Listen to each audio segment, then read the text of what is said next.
Good evening, everyone. Welcome to the 12 Steps Crashers podcast. This is freestyle number 6. I'm here. I'm Eric.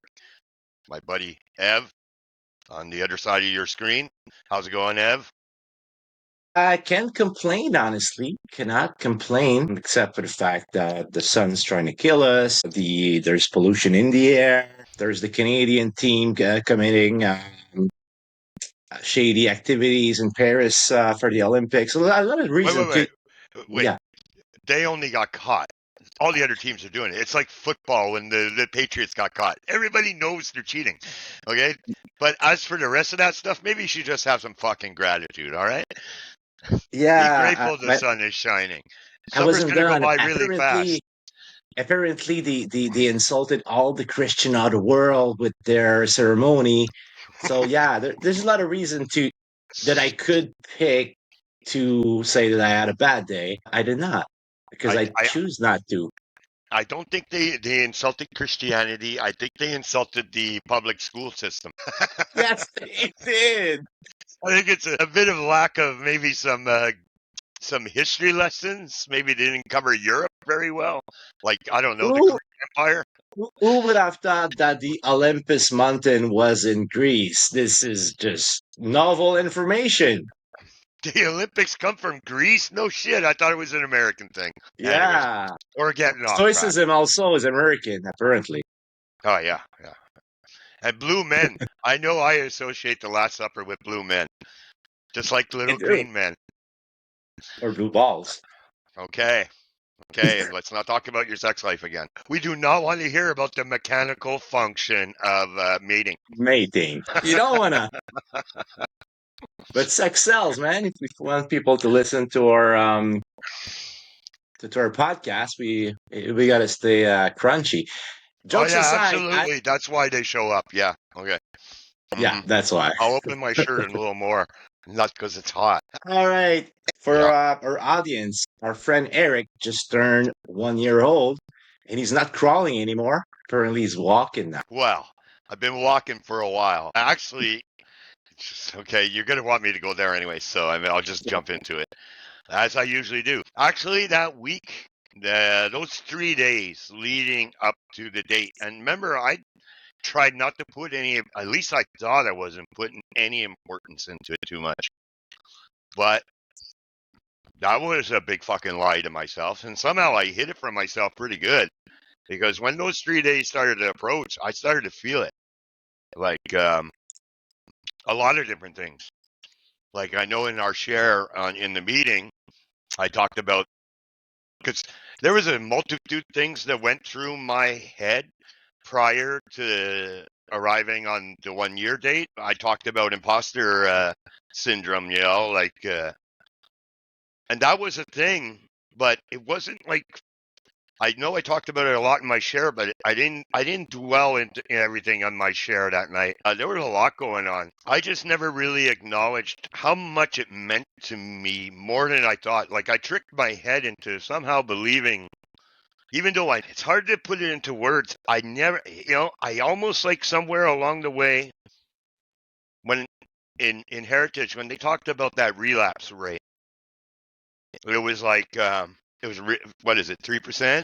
I forget, right? It's really fucking low. What is it? It's low. The success rate? Yeah, not relapsing in the first year, first 3 months even. I know the metric for cocaine because it came up on my family court case and it's 3%. Hmm. The global one's a bit more complicated because say on alcohol, the relapse versus lapse is debatable. As for Okay, hard well, drugs, it's a little bit less debatable. But yeah, less than 10%. Let's say it this way: less than yeah. 10% do not relapse in the first year. Well, I guess I figured if I couldn't be part of the 1% financially, I wanted to be in that low percentage for not relapsing. I think it's I think partly, and I think partly it had something to do with the fact that the year was coming, and I figured like urges and triggers, the little bits that I've had, I've managed them, the emotions and that. I've told you, like the one time about a month ago or 3 weeks ago that I had one. It was a flash. It was dealing with family, right? And came and it went, and I dealt with it.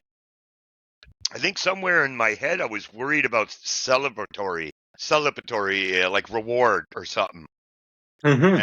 and day after, right? I don't know. There was something going on. There was something like trying to tell myself this is not a finish line, right?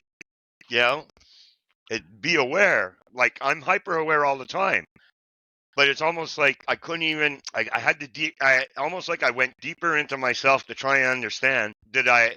What did I do to get here? Like, why was I able to do it? And Yeah. in some cases, I really don't have an answer for it. I realize I have acceptance. It feels odd to say that that's the main thing, but we talk about it all the time. We talk about acceptance being the main thing. And there was also some sadness that came in those 3 days, and I'm not sure what it was. I think there was an acknowledgement. I'm pretty sure it was. Actually, I do know it's that. I'm just trying not to go there right now. There was like thinking about my mother that she didn't live to see me get sober this time again for good, for real, not like the other time I did it. That was kind of half-assed. There was a lot of, I don't know if I would, it's not shame. It's really, I don't know if it's even guilt. It was more like a longing. Like a wish, like I wish she could have seen me now. Yeah, there's that. There's a hurt that I Y- wasn't able to show her this again. Like she knew me You're like this before, right? you're agnostic, Eric, right? Yeah. You could settle for believing that she might be looking at you right now until proven otherwise. Yeah, a lot of people have told me that. It doesn't really help. It doesn't make it better. Um, I know. um, but just to say that all this was going on in those 3 days. Plus, as you know, my sleep schedule was fucked for those 4 days, which was my fault. I got out of my routine too much. I stretched myself too much. And as I told you, and I think I mentioned it in our sharing a meeting, I was stretching it too much to the point that it was almost like my old behavior where I can push through. I can do anything. And I'll just have more coffee. Or I'll have a quick 15-minute close my eyes nap and I'll be good for the rest of the day. And I was just pushing myself too much. It was almost like a case of trying to get in too much sobriety and just not managing your time and managing your routine that works, right? I know it was all that. I just say it as if it's a question. Of course it isn't. But I mean, all that to say this all happened in the week of the 1 year, right? So Yeah. it culminated in very almost painful share because I was acknowledging it to our group, our online community, and seeing their faces in a lot of ways it reminded me too that I wanted so bad to do it, and in some way it was they helped me along the way too, right? As- I didn't do it for them, but I wanted to, like, it's weird. I had a feeling like I didn't want to disappoint the people that I have in my life now. You understand what I mean? It's like I Yeah. had I had a fear of disappointing them. And I couldn't understand why that meant so much to me too. So I had all these things going on when I really should have been just focusing on my day and then the next day, which I always prepare for the next day usually. And it should have just been trying to stay really mindful and present. But I think it's just in a way it's normal to reflect and to ruminate a little bit because it is a milestone. Hopefully I won't feel like this on the others, or I'll be further down in my process of my journey that it won't affect me the same way, and maybe there'll be different emotions and maybe there'll be different thoughts that I'll have. But it took me a while. Remember when I shared that night? It took me my everything like I just rambled now. It took me right at the end to go, but I'm fucking proud that I'm sober, man. I'm fucking proud that I did it. Man, I didn't fucking lapse. I didn't fucking relapse. I did it a whole year right now with nothing that tripped me up, and this is how I want to live my life. I know this is how I want to live my life. There is no other way. This is the best way for me. Anything else I can't manage. The acceptance is there for me. Anything else would be I can't manage. That's why I have to watch my sleep. I've told you that I have a problem with my CPAP and my mattress, Yeah. which I'm addressing in this next 2 weeks. The CPAP is in 2 weeks. The mattress I'm doing this week. So I'm addressing these things because I can't remain complacent on that, because I've told the story before that I went into like a little psychosis and I couldn't sleep because I had that loop that would turn in my head, right? Well, I Yeah. don't have the loop right now, but I mean I don't want it to come back either. So, but I have a short REM sleep and wake up, short REM sleep and wake up. So I have to be careful of my sleep more than anything else. It is the thing that I fear the most. I fear that the Yeah. most. Well, you mentioned like you felt like it was reminiscent of old behaviors, and the Yeah, fact pushing that myself hard. Yeah. you were somehow acknowledging a success, and that was celebratory. Like, but bro, you've acknowledged that as it was happening. So that self-awareness is not something that was present in active addiction. And you are already taking actions to remediate to the things you observe. So we'll never be perfect, right? No, The no. behaviors we've had in addiction are it's not all because of the addiction. Like a large part of my behaviors or your behaviors is just who the fuck we are. And we will always be the motherfucking 12-step crashers. And that implies that we are reckless in some ways. But being cognizant of it and self-aware that it needs to be managed, that's beautiful to witness. And the way you express it, uh, I can only say that I'm extremely proud of you, man. So am I. But you know what? You used the right word there. I think I was looking for that word. Perfection. I want it somehow, some way, even right from the fucking beginning in Heritage. I had it. I remember I told you if I say things out loud, I must have written it down or said. I know I did write it down. I try to manifest things, or my brain makes it so, right, with whatever's in my control that I can manifest. My brain won't stop and won't let me not. And I think perfection was weighing on my mind. And I think that was part of my share too. Was I couldn't believe it in some ways. Now I have to now obviously I don't want to lapse or relapse, but I have to manage. I'm going to try and deal with this in therapy. I have to try and manage some of these absurd, obsessive thoughts. But in some ways, I'm afraid to address them because it got me here. You understand what I mean? Yeah, yeah. If we don't scratch it, things are working well right now. Yeah, Why would I go there? it's exactly that, right?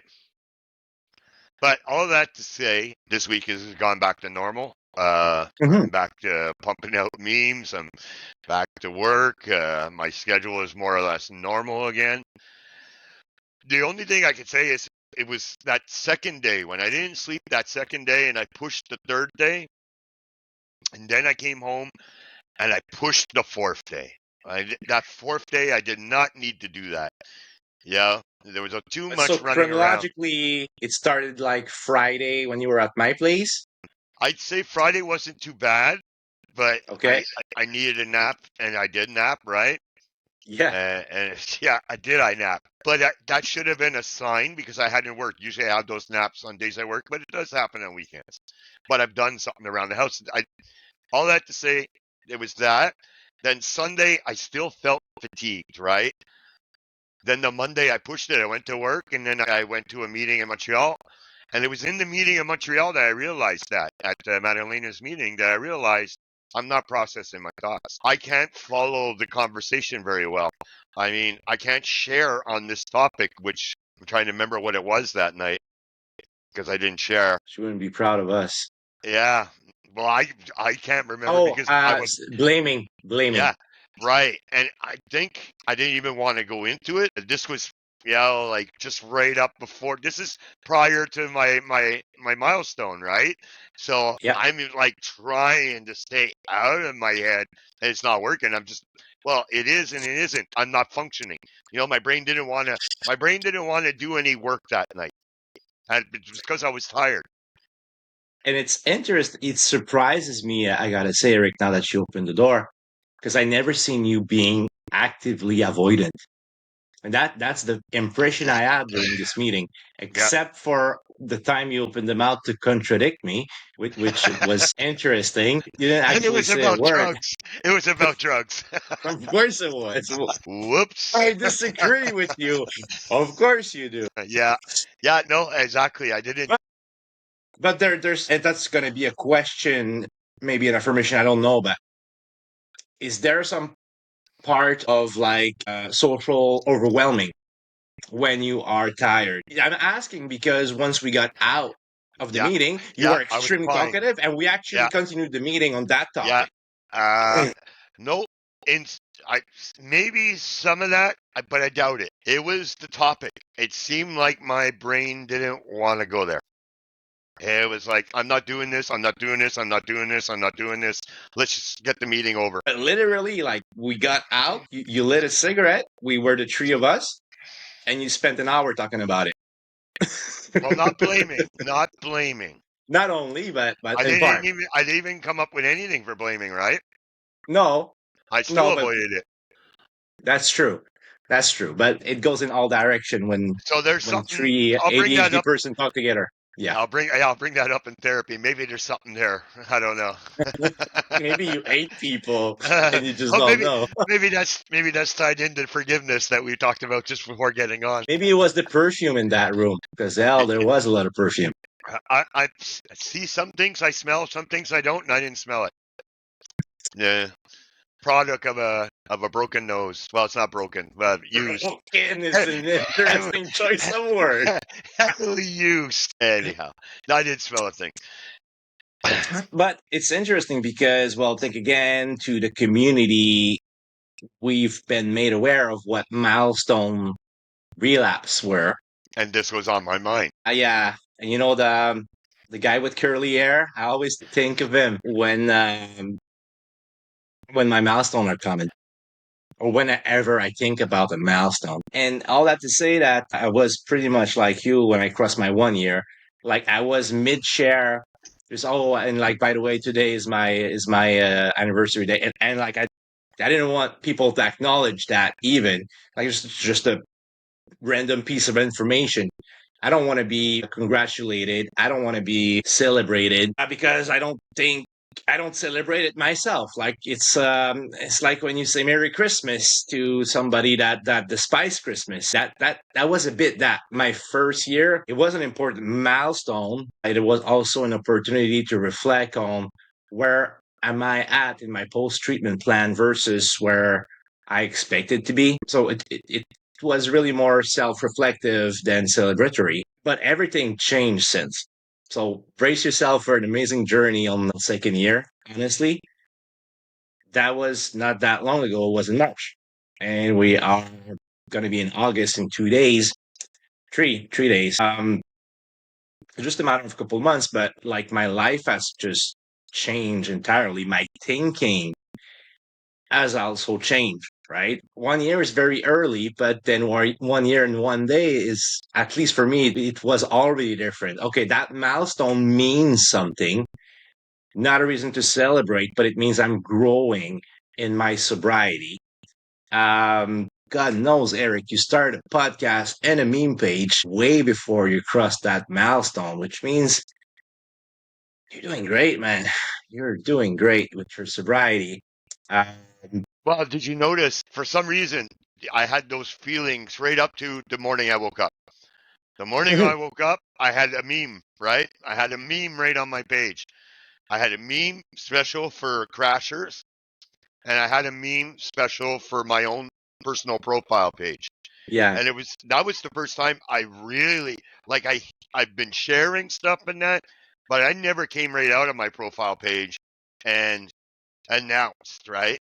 So that clearly that was part of the process too. Apparently I wanted to wait a whole year before I announced to people I've known all my life or through most of my schooling that, hey, I'm 1 year sober now. Right? It's just weird the way it turned out. And then I had that emotional share that night. Have to go so deep into it that night. I don't think that night was the night to do it. But yeah, because it got very emotional. But at the same time, postponing sometimes make it more like suffering in the meantime, right? If you have to hang Maybe, on maybe. it. Maybe. Um, Ever since I've been doing, ever since the breakthrough in therapy is starting to happen, like the yeah, last 2.5 months, some of my shares are fucking, and you missed a couple of them. Two of them there, I openly weeped on camera. Some of my shares have been just raw. Like I'll start to talk and I have an idea in my head and I'll almost trip myself. Like my brain, I'll say a word and my brain will take that word and go this way with it and to this thought. And then that thought comes out my mouth and now I'm done. I just hurt myself. Like I just felt the pain. I just felt like whatever is there that is gnawing at me, that is still a wound. Then I would openly start to talk about it when I'm not even processing it. It's just coming out, right? It's like therapy part 2. Buckle up. but right, well, it's a form of therapy. We often say it. It's not with a professional, but the meetings are a form of therapy because yes, we exercise things that we never thought would come out of our mouth. Especially you're doing the same thing as me, right? I never prepare a single word. I don't even have like any fucking idea of what I'm going to say. I raise my hand because I don't know. I don't know why I raise my hand. It's like, oh, I have a purpose. No, I don't have a purpose to raise my hand, but I feel like I'm confident enough to freestyle on the topic. And I think that in itself is therapeutic in a sense that the fact that I don't know what I'm gonna say, well, I'm gonna learn about my share at the same time as anybody else, right? But again, I think you're being hard on yourself because you hurt yourself. That hurt is already there, but Yeah. Yes. you do let it out, or you do acknowledge it, which means that now you have a concrete element to discuss in therapy, and certain things that you may say that are hurtful to you, such as your self-doubt that you've expressed that night, and the idea that perhaps people are fooling you instead of being genuine to you, about how they feel about you and these kind of things. Well, I didn't necessarily mean it like totally literally, but you understand where I'm No, coming from, right? It's that general yes, sense. yes, but that literally cracked me open, right? Because we all feel this way at times. We rarely talk about it though. So I'm not sure exactly how it went between your head, your heart, and your mouth, but it was fucking on point. And it warmed my heart. And it's the first thing I did when once the meeting was over is I sent you a message, which was that no sound because I forgot to close Zoom. So I sent you another one that was not as beautiful and emotional, but from what I recall. But I wanted to acknowledge that, well, hey, congrats for saying this. That's very courageous. But I was trying to say that like even if you doubt it, like the fact, and we hear it in the rooms a lot, and that's cliche that we love you until you love yourself, but that fucking cliche saved my life last year, right? It really did. I'm not sure I'm loving myself just yet, but I know people do. Like, and that's a certainty that definitely keeps me alive still today.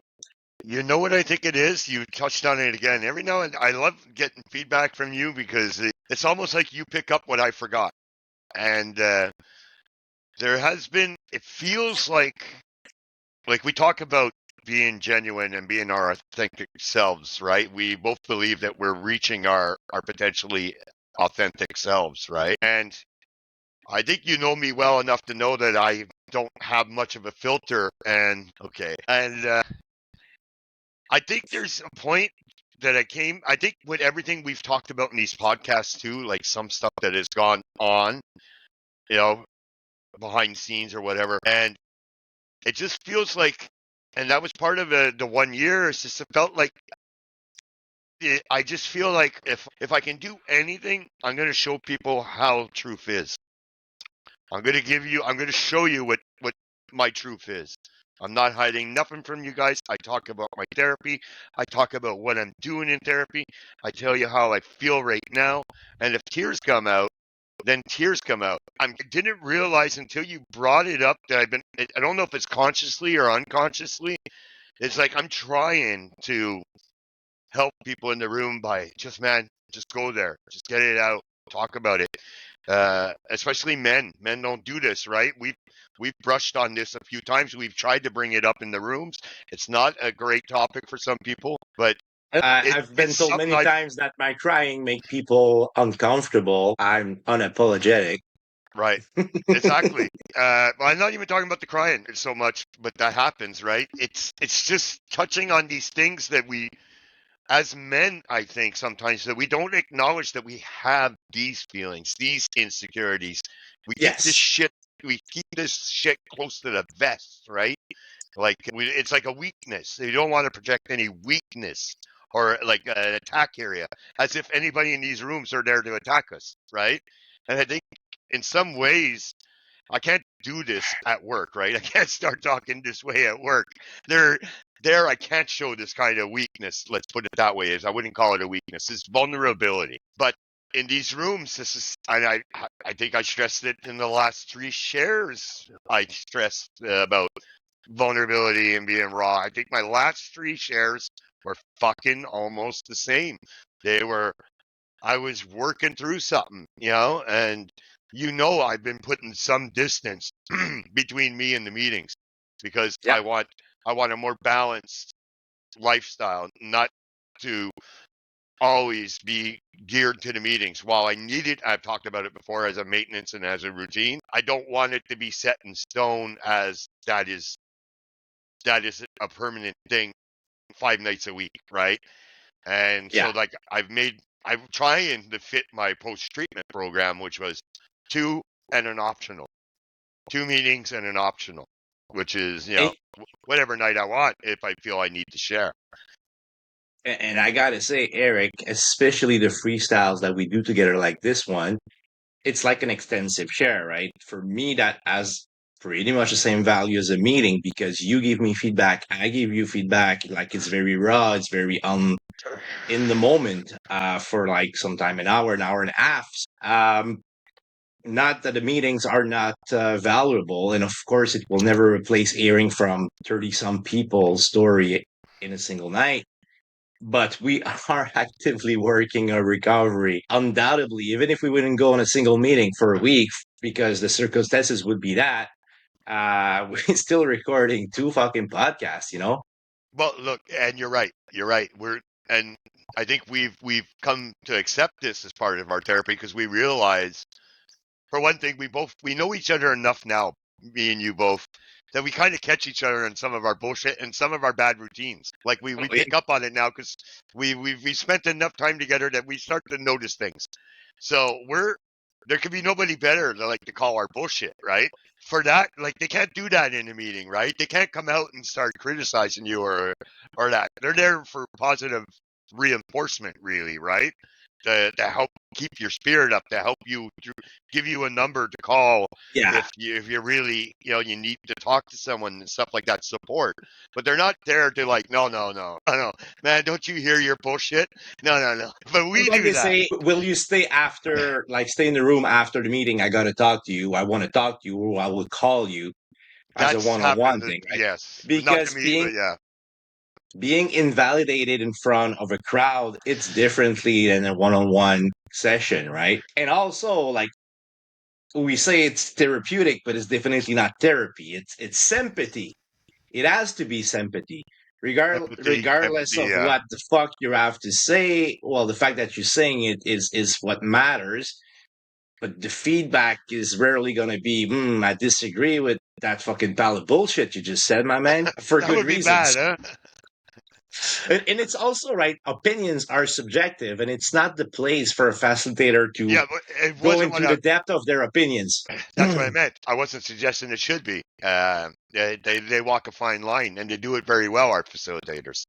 of Uh, them, well, all of them, actually, honestly, all of them do a fantastic job. And yeah, I get a lot from those feedbacks in the same way that I'm saying, like, I get something from you. And I think it's more deep, it's more raw, it's more honest because we go at one another's bullshit.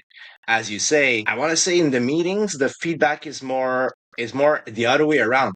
The feedback that I feel I receive from my share is how inspiring or impactful my story is to others. That really right. is where it's tangible, right? And in the podcast, it's probably a bit the same thing, but we don't have like a point of contact with the audience. So I don't know what impact we have on them, but it's probably more impactful in public than it could be in private. But again, the feedback in the room, that's what's more tangible and valuable for me. Again, not going to name drop anybody, but you know who I'm talking about. Like, those feedbacks are extremely precious to me because it always brings the reflection I just had in real time like further, and I carry that feedback with me for a couple of hours. Actually, like for the last 2 hours, is exactly what happened until we got onto this freestyle. And that's a beautiful gift that I get in those rooms. But you get what you put in. And I don't look for the feedback that much, although because I drop everything, right? I drop my guard in those rooms. The reason I don't have to look for feedback is because it is almost self-therapeutic, but certain meetings I choose to go to, and it's those ones I know my guard's going to drop because Yeah. it's with the people that I don't want to. I'm not saying I don't trust other people, but that's not what I meant. But there's certain people that I feel like when I speak to them, I'm going to tell the truth, like really come from deep down inside, right? Like I can't lie to them.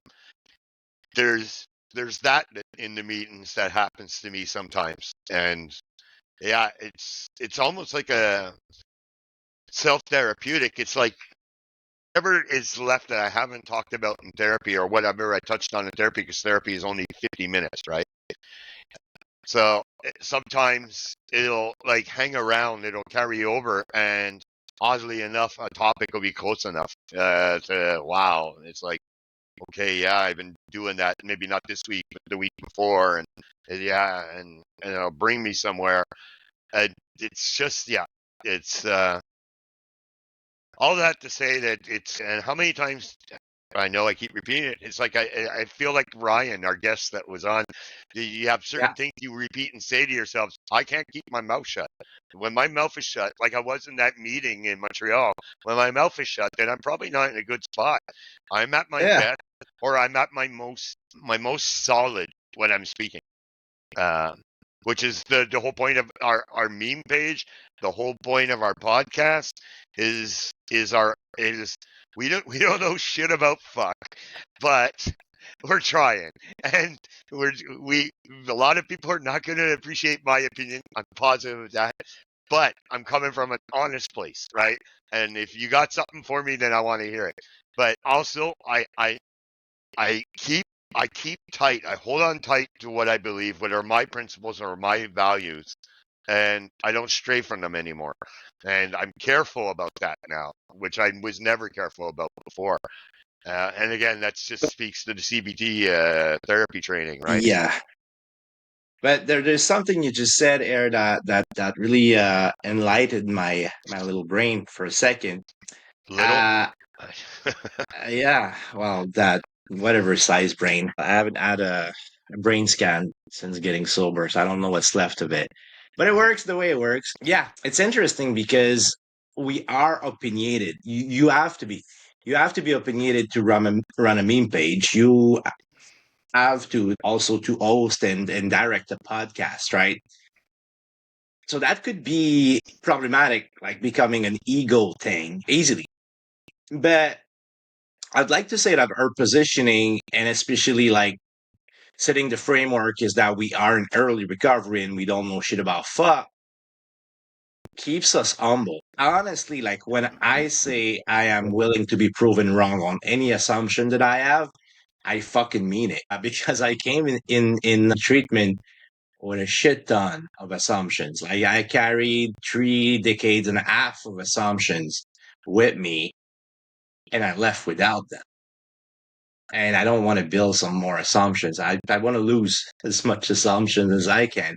And I'm very comfortable reminding myself that there's so much more I don't know than the things I know. The things I know are actually just the limited scope of what I'm able to consider as the reality, right? And I've already expanded. I must say I have expanded my knowledge, of course, but my reflection on sobriety as a whole over the last 6 freestyle and 6 episodes, which is 12 legit session to spew shit on the podcast, it has changed me as a recovering addict. And it's a beautiful thing. I'm kind of addicted to podcasting, even if nobody would be listening, which is definitely not the case, but it brings me a lot of value. Somebody's listening. I will say one thing though. I know we say we don't know shit about fuck, but we were warned. Everything that I heard about in those workshops at Heritage, they are happening. They happen to us. We were told these things were going to happen.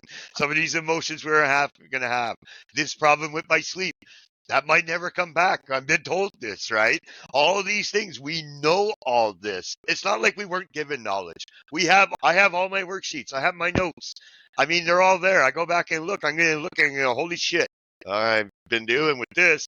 Let me look at this page. Oh, damn. Okay. And then, I haven't dealt with this yet. Fuck. Like it's there, right? We can't say that we don't have any knowledge. I think this is the point of our podcast and our meme page. Some people profess they have all the knowledge, right?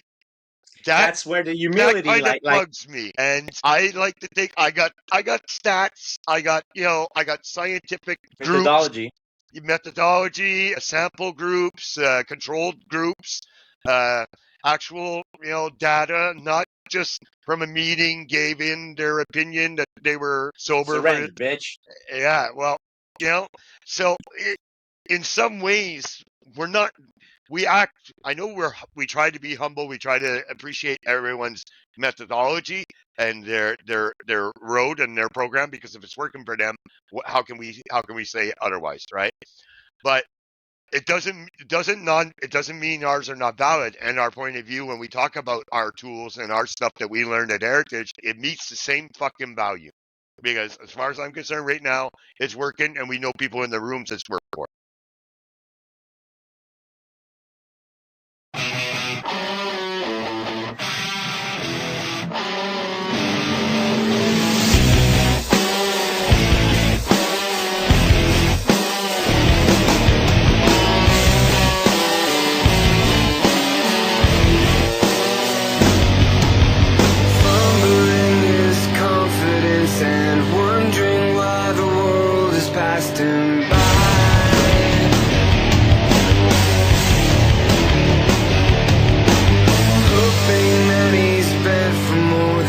Arguments and failed attempts to fly.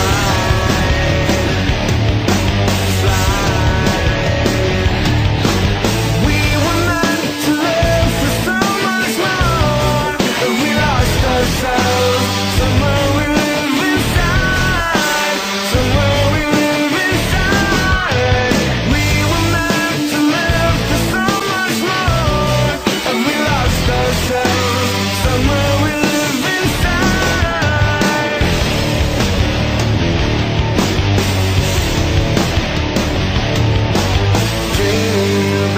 Providence and whether mice and men have second tries.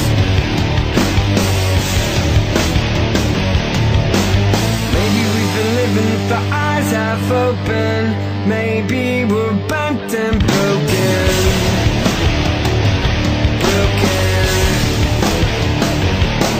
Oh, we were meant to live for so much more, and we lost ourselves. Somewhere we live inside. Somewhere we live inside. We were meant to live for so much more, and we lost ourselves. Somewhere we live inside.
Yeah, So I'm gonna have to come clean, however, Eric.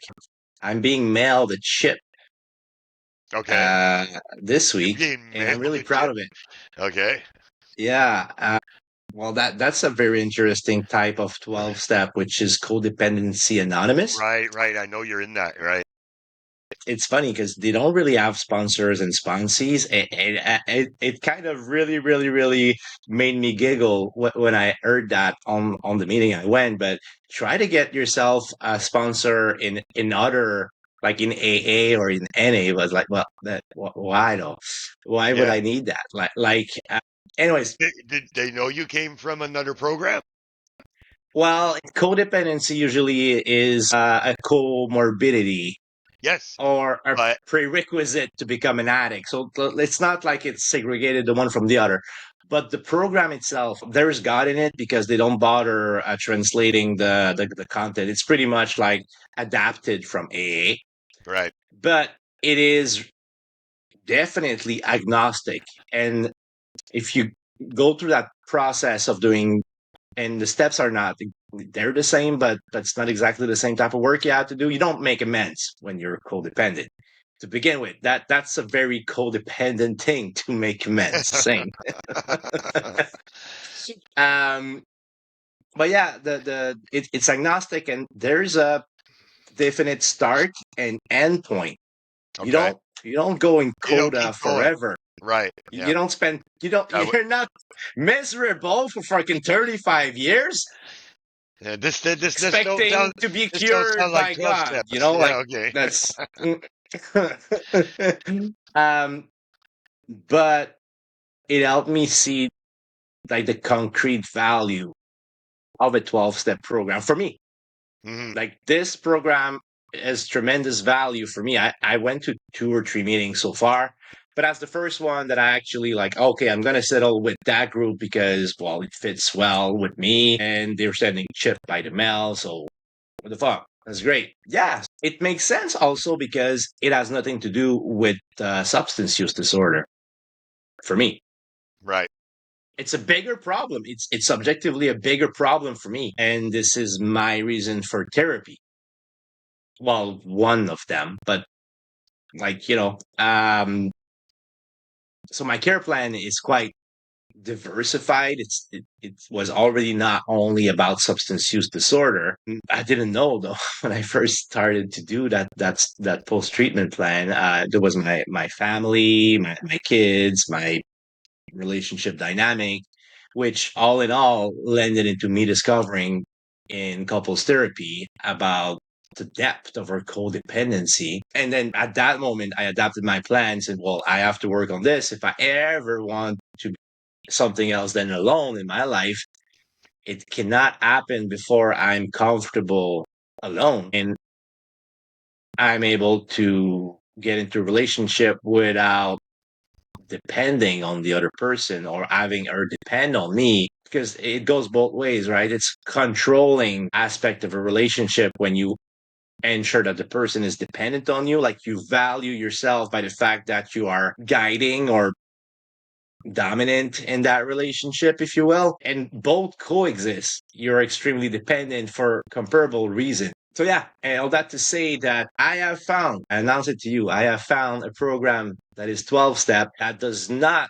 come in contradiction of my smart recovery program because it's really segregated. It's not the same thing. But it also kind of crystallized my opinion that at the current stage of my recovery, involving myself with seriousness in a fellowship of AA or NA would probably not be advisable for me because I don't know. I'm still putting in work in my smart recovery program and I'm still getting benefits from it.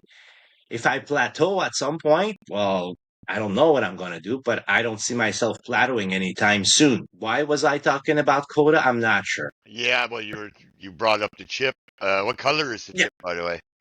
Uh, What color is the chip going to be? I don't know. I'll show Oh, you on the it's a podcast when I surprise. receive it. All right. Yes, it's I coming want from it. the States. I It's want to coming from know the so I, States and probably not on priority mails. It's going to take some time to arrive. okay, because I just want to make a meme about it. You can go on coda.org and find out the color of the chips. You don't Yeah, need me. okay. All right. You can come to a meeting with me, though. Why would I go to a codependency meeting? Okay, that's No, gonna there's no go. surrendering. I know. There's no It surrendering. doesn't sound Honestly, like it that's another thing. if it's an agnostic one. It doesn't sound like there's going to be any surrendering. Are you surrendering to yourself? But I have a splendid Don't go discussion. there. I have a splendid discussion about this, and and it confirmed what we've been seeing on this podcast for me.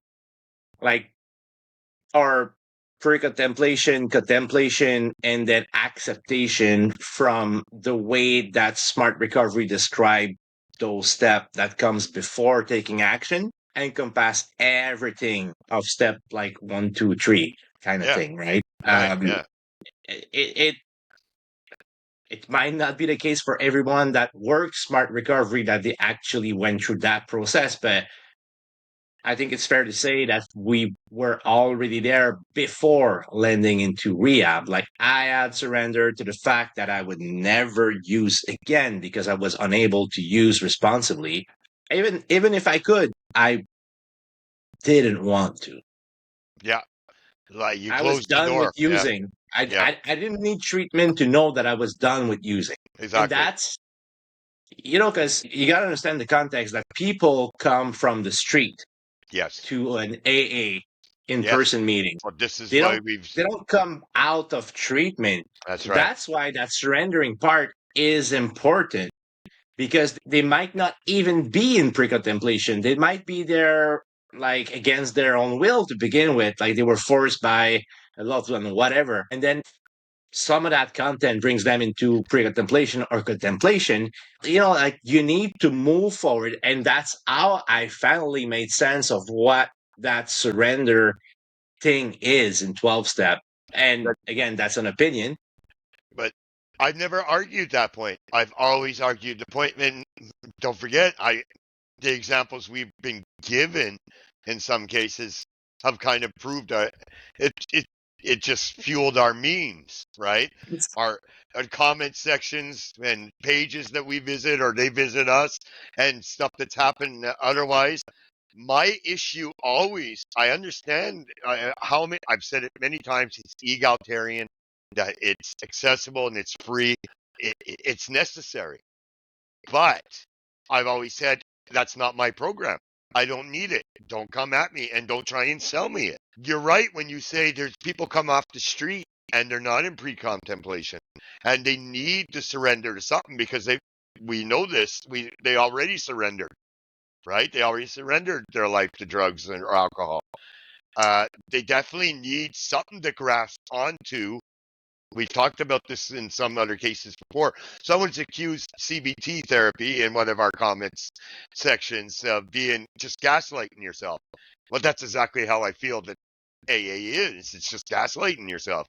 It's like the chip. I'm sorry there, but I know you're getting one. I know you're going to hold on to it, put it on the mantle and polish it. But I have an NA. You've probably seen it on my wall. The NA keychain, the white one, no, was given to me. I'm not a detail-oriented person like that. I don't No, really it's written NA on it, and it's white. Wow, NA, like nah, I just had an S. But all that to say though, all that to say is that I find I don't feel. See, this is the point of our. I feel like a lot of times the point of our podcast is to like share and get the message that there is alternatives. Yeah. Like, look, I understand that some of Smart is free, but it's online and it's it's not like in person and there's you're not doing a detox and it's not like surrendering to power to take away everything, whatever. And Well, I mean, people that are allergic to the God thing, like, don't force yourself into a 12-step meeting if it's uncomfortable and it hurt you, because there's 20, 30 meetings, smartrecovery.org, every fucking day. Yeah, and that's the thing. They has a head start since they started in the 30s, right? They got their name known. They got they got politicians involved. The courts are involved. The courts acknowledge them as almost like the only thing that's out there. In some cases. In some cases, they're sent to. A lot of times, they're sent to AA treatments type And program. apparently it was started on LSD. No, it's just that the guy I'm dabbled in kidding. LSD. He believed to Yeah. have true spiritual awakening that you have to take LSD, and he wanted all members to take LSD if they hadn't reached that spiritual awakening, because he That's was the I he was have an positive. armor in my hand and everything's a nail way of thinking as well. Like it is definitely not true that everybody needs to do acid to actually have a spiritual awakening, or that it will even have that impact on most people. Yeah, I But that's reserve interesting. comment. I reserve comment. You don't. You're not No, taking me you there. don't. You're not taking me there. Okay, well, it's almost an hour, but Yeah, good. I'm gonna bring back. I'm ready to I'm gonna leave. someday. But yeah, so I'm sorry I cut you off after your talking about Coda. I'm not sure where you wanted to go, but I wasn't gonna just let like I've often I've said why did they feel the need to make sure that they're heard as this is the only way? This is the only way. They can never acknowledge there's another way. It's very rare. I And very rare. that's the thing, right? In Coda, there's some of the material that are CBT oriented. And stoicism, you know damn well. Yeah, definitely. Nobody's coming to help you, and nobody cares. It is a good way to approach your codependency. It's a bit harsh, if you ask Yeah, me. yeah, that sounds stoic. You're fucking alone, bro. Stop waiting for something to happen.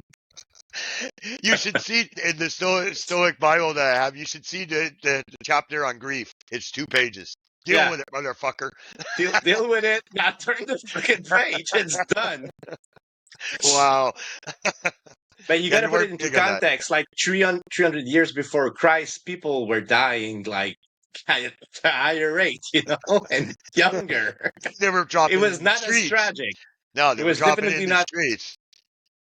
Yeah, they fall down dead in front of you and you step over them, right? So, You don't you know, even pick it up. You wait for it, the it was pigs to eat them at night. it was commonplace also to hear stories about a god that killed the firstborn of a whole fucking village or a whole city, right? So, and ask people to I don't know, sacrifice their son. There's stuff like that.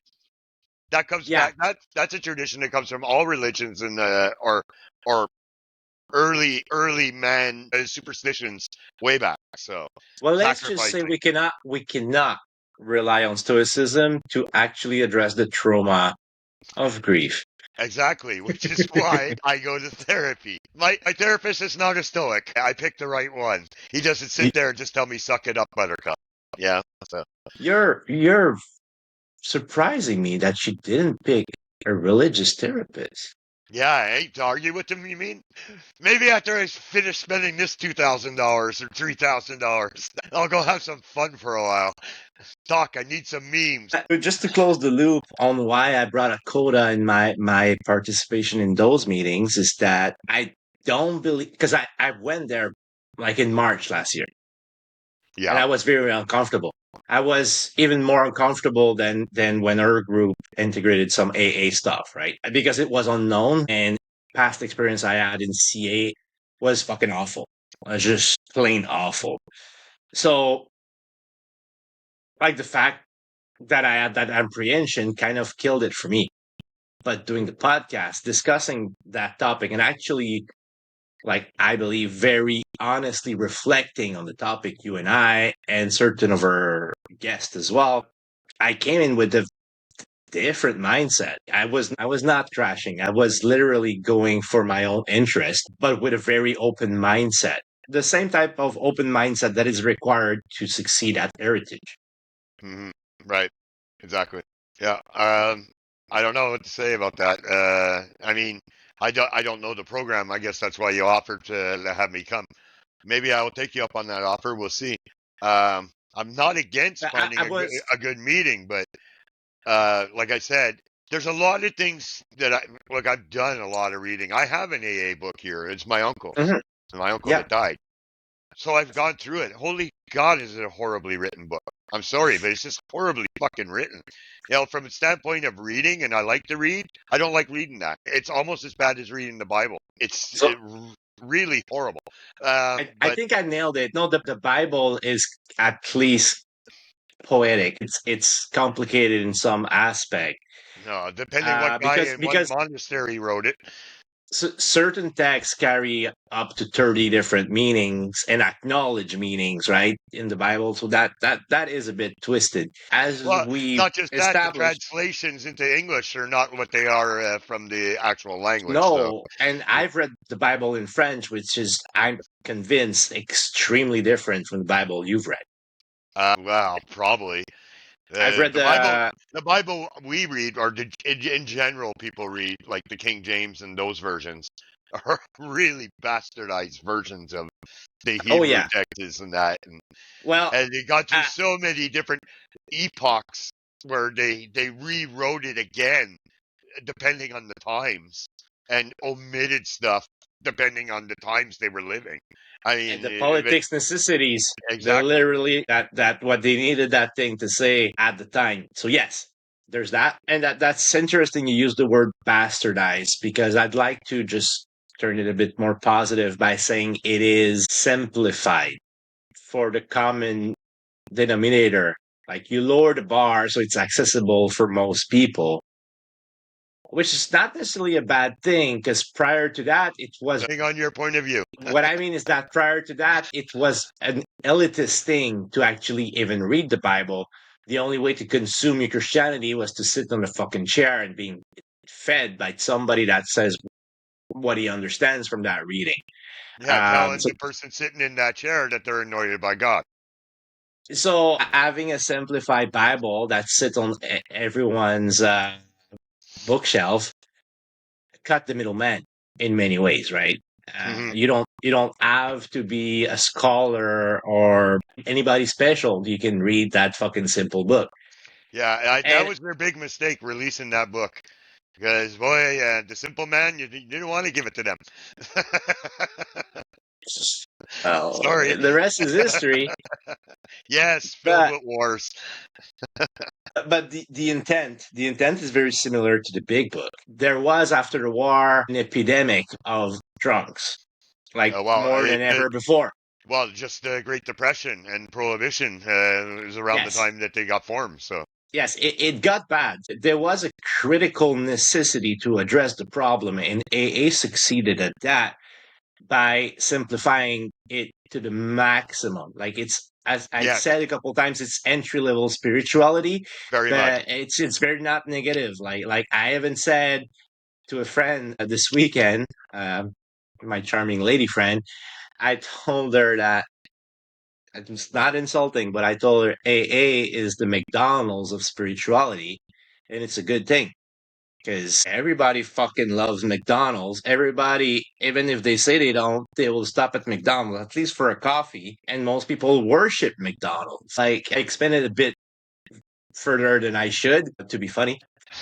You know what I mean? Like McDonald's has the same approach to food. You simplify the process. You spike it with salt and sugar so that it is appealing to the masses. Right, and you're not wrong. But you're right, and it's entry level spirituality. We now, I read, right. I've been following this stuff. Why do you think my memes are so savage? The more you get into it, the longer you're in it, the principles come in, what they call their principles. Now, you have their 12 steps. They also have principles Yeah, and promises and a lot of other things. And then you get actual verses and Psalms and stuff from the Bible. They come out. It's not secret anymore at a certain point. They're reading from yeah. the King James Bible. So tell me it's not a religion. Once your finger are in it, like, oh yeah, Bible coming in. Yeah, exactly.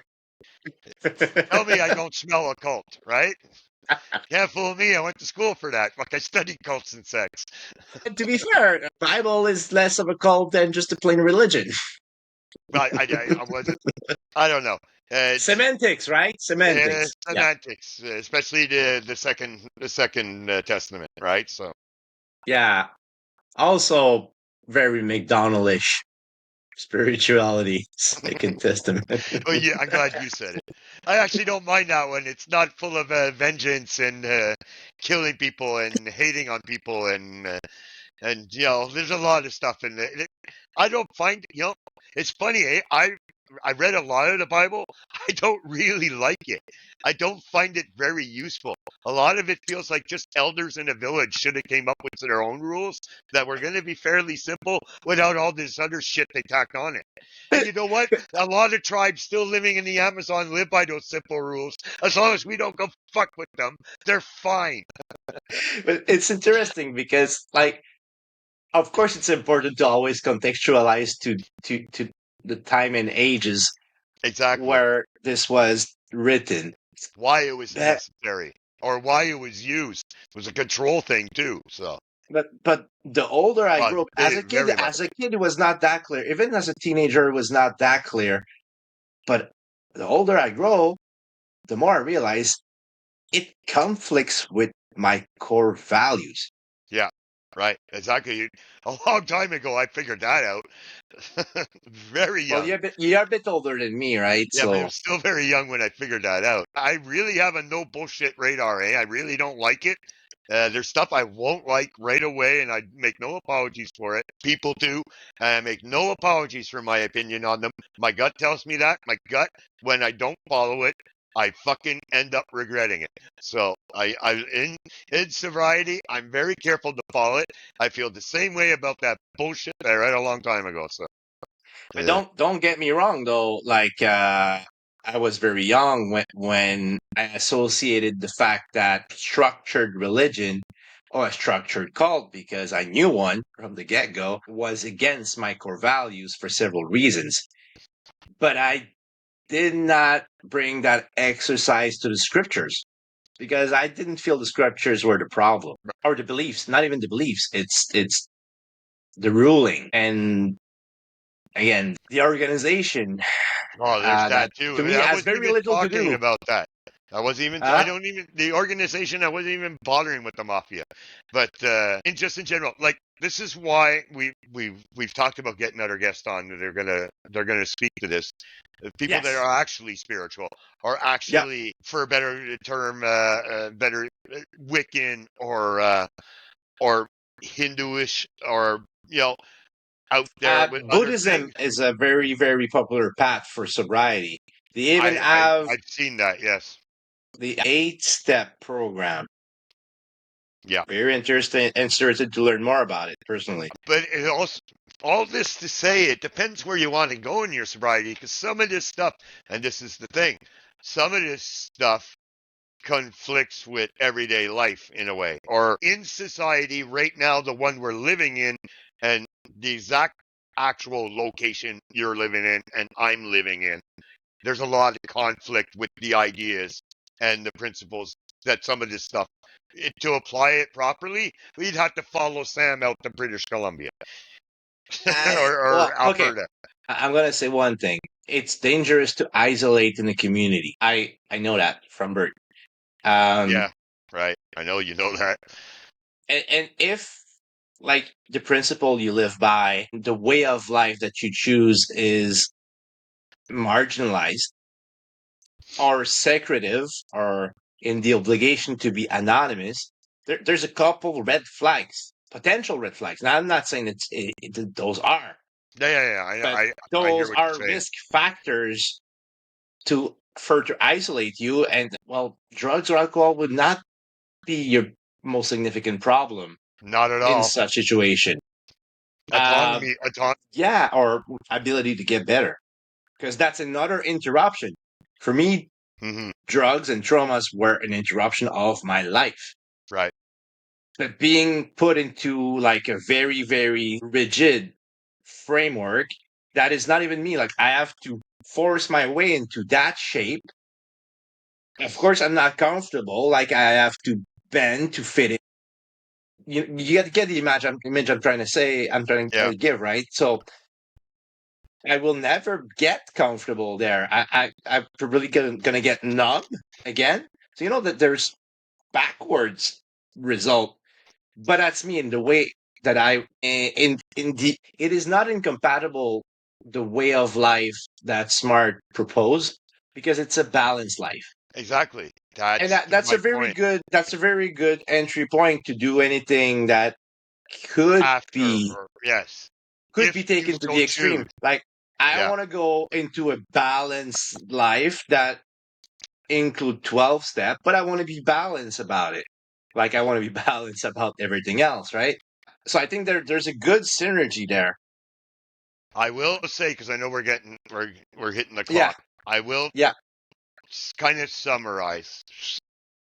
It's when the whole year, and it's probably why I've been so resistant, and why I love the meme page, and why I jumped into the podcast, the meme page especially, and because of stuff I was hearing in the groups.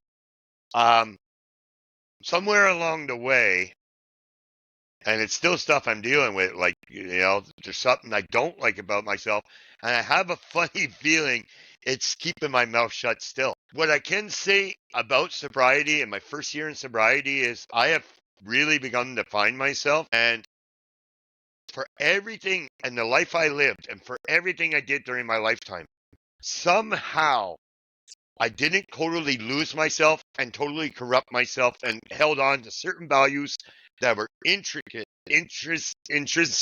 to me. They were, they were, they, to change them would have been to kill myself. Would have been like putting a gun to my head. And I've refound that. I've found that you had a thing about forgiveness tonight, and I didn't share. There's a lot I forgave about myself already. That I did the best I could in the situation with just going with the flow, which was my life. I never beat my kids. I never beat my stepkids. Um, you know, I did everything I could in what I knew at the time, because I will say back then I didn't know shit about fuck. I was just living in the moment. But all that to say, in all the situations I found myself, I left all those situations. Each time that I started to flirt somewhere, that you see in someone's lifestyle, or someone tried to talk me into something, dabble, smell it, look at it, and go, not fucking for me. And each time, my core values held up. I wasn't always able to identify them when I went to Heritage, because my mind was so scrambled. My mind is far from scrambled now. I don't. yeah. You're right when you talk about a balanced lifestyle, and I think that's maybe the difference between me and other people is I am not looking for something more than this. If I stumble onto something more than this, I'll go with the flow maybe at that point. But as it is, I just want to be better and better of myself right now, and live. I still don't feel I'm living 100% of the person that I like to be.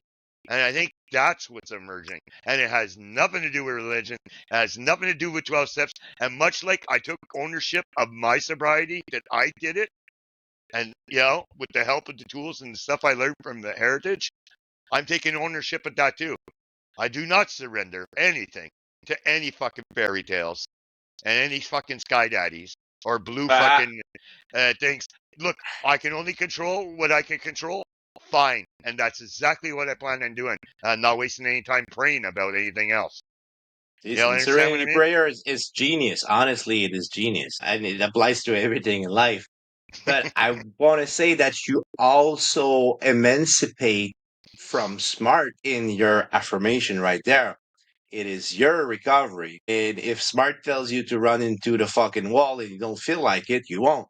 You know, Thing your is, core values pre- they, precedes yes, anything else in your decision making, which is mean you have found yourself back, found your ways, and your actual values determine your decision and your actions. Again, for a lot of people, getting clean or getting abstinent, should I say, mm, comes significantly before finding any form of self values or way of life. We're not coming into recovery all from the same standpoint.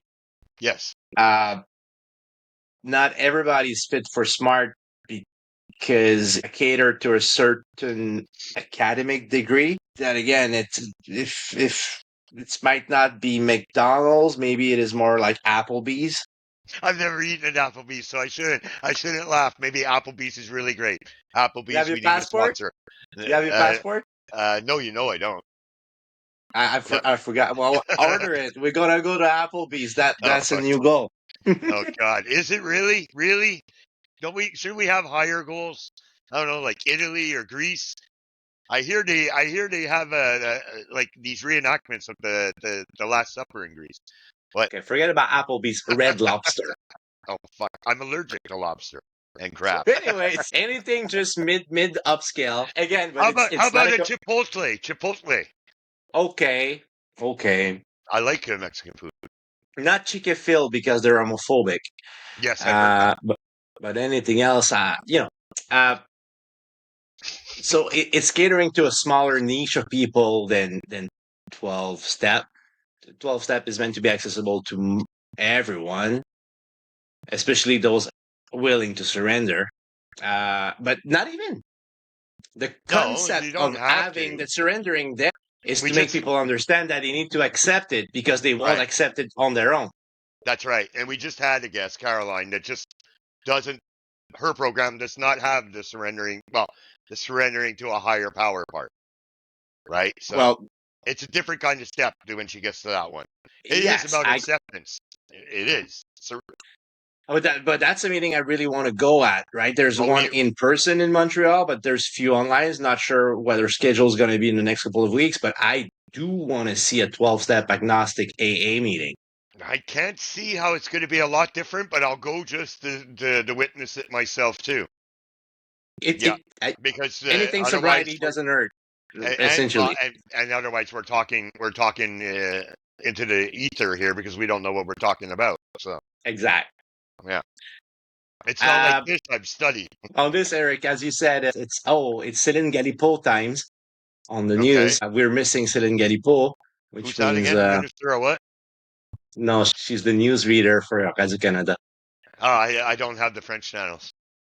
I know you're I'm racist. kidding. I know I'm kidding. I have some RDS, the SRC. RDE, yeah. I forget RDI. By I law, have you're some. obligated to have them, not to watch them. Yeah, but I don't even watch the Canadian news. So I just watch the American news because I like circuses. Well, 10 p.m. It's news time. Yeah, yeah, very good. I think we've talked long enough because I forget what time we even started, and I don't even. It felt like it was all just about one subject again. But anyways, I'm I'm not even sure we sure what we touched. talked about, but it Well, was we, it we was very started with raw as we usual. started with the 1 year. We kept coming back to the 1 year. I guess Oh this yeah, was happy about birthday! half. Look, Thank you very a much. squirrel. A what? You see it? You What? missed the squirrel. Ah, You missed the squirrel. he's All in my right. head. Good night. Yeah. Good night to you, and good night to everyone who watches. Sorry I Bye. offended you. 12-step crashers.